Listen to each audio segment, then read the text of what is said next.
বস খবর শুনছেন নাকি উত্তরপাড়া আসলাম তন্ত্রের বিরুদ্ধে নির্বাচনে দাঁড়াইছে বস। কি বলো? জি বস, আসলামের এত বড় সাহস আমার বিরুদ্ধে নির্বাচন করবে? জি বস, নির্বাচনে দাঁড়াইছে বস। বস আমি আর বিঙ্গা দেই না, আমি ধরে লই গিয়া সবকিছু ঠান্ডা মাথা করতে হবে। এই জব্বর, কোন লাগা আসলাম রে? জি বস আসলাম ফোন দাও।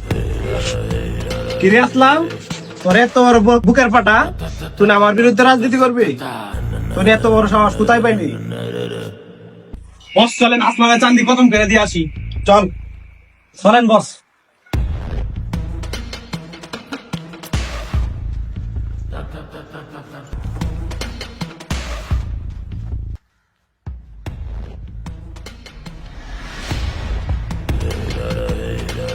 কিরে আসা চলুন তো ভয় পাইছে মনে, ওর তো কোনো খবর নাই। কি বল ভাই?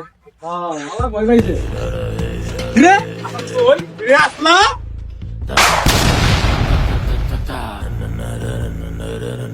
আসাদ ভাই আমার আপনি রে ভাই ভাই ভাই আসাদ ভাই আপনি দে আমার আর কিরে তুই এত বড় সাহস পাইলি কি আমার বিরুদ্ধে রাজনীতি করস? ভাই আর কি বলো ভাই এমন বলো না ভাই। আমি তোর আমার বিরুদ্ধে রাজনীতি আমার করলে জান ভিক্ষা দিন, আমার জান ভিক্ষা দিন। আমি এই তোর এলাকা কি ছেড়ে লাভ দেবো। নাই? আমি এই এলাকা ছেড়ে দেবো ভাই। আমার ডিকশনারিতে মাপ বলতে কিছু নাই। দে জব্বর, ভাই কোনো ভাই কাজ- মাফ করে দে ভাই। ভাই সাত চেয়ারম্যানের বিরুদ্ধে রাজনীতি করলে এর পরিণাম এরকমই হবে।